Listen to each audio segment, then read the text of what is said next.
السلام عليكم ورحمة الله وبركاته. عاملين ايه يا حبايبي؟ شفتوا الهريسة دي وجمالها تحفة جدا جدا جدا، وطعمها حلو قوي.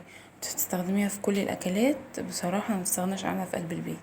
تعالوا اقولك انا عملتها ازاي. انا جبت كيلو شطة حمراء او فلفل احمر. ده فلفل احمر بارد.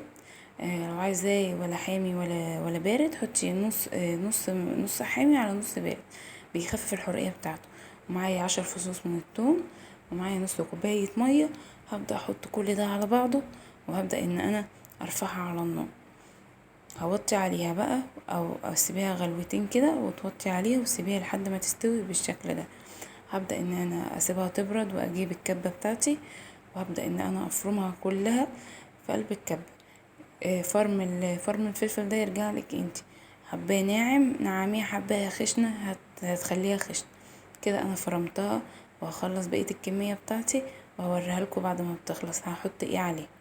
هبدأ بقى كده، خلصت معايا. هبدأ ان انا انزل ب4 معالق ملح او 5 كبار على حسب المعلقة بتاعتك.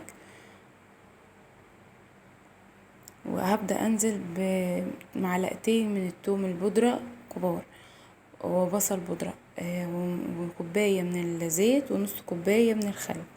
هبدأ ان انا اخلطهم كويس جدا مع بعض عشان يشرب الزيت والخل، وبقى شكلها معايا بالشكل دوت.